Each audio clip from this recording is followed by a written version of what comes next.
Waqt li skont stħarriġ tal-fema pubblika l-maġġoranza tal-Ingliżi huma kontra Brexit u qed isejħu għal referendum ieħor, l-Unjoni Ewropea qalet li fadal ħafna xogħol xi jsir fuq Brexit.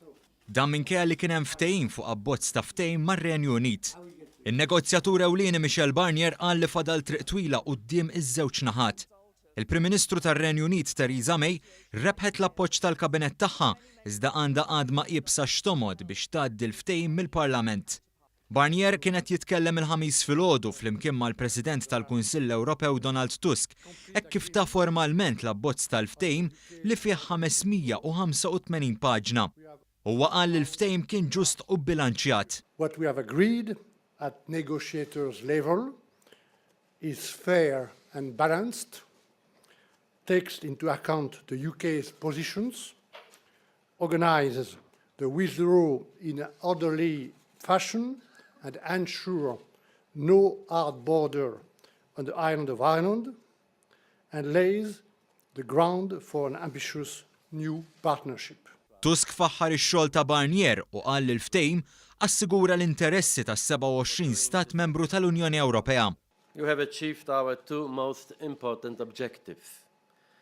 First, you ensured the limitation of the damage caused by Brexit, and second, you secured the vital interests and principles of the 27 member states and of the European Union as a whole. Kull stat membru fosthom Malta se analizza d-dokument u jagħti l-valutazzjoni tiegħu biex imbagħad tkun miftehma dikjarazzjoni politika fuq ir-rabtiet futuri sa tlieta li ġej.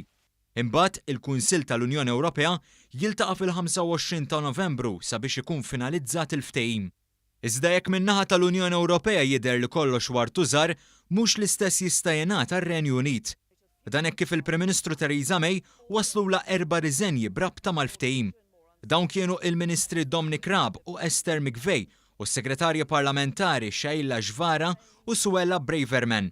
Fil-Parlament, May qalet li dan ma kienx il-ftehim aħħari, iżda jġib lir-Renju Unit eqreb ta' ftehim fuq Brexit. Iżda l-mexxej Laburista Jeremy Corbyn qal li dan mhux il-ftehim li l-pajjiż kien imwiegħed u l-Parlament ma jistax jaċċetta għażla falsa bejn ftehim ħażin u li ma jkunx hemm ftehim.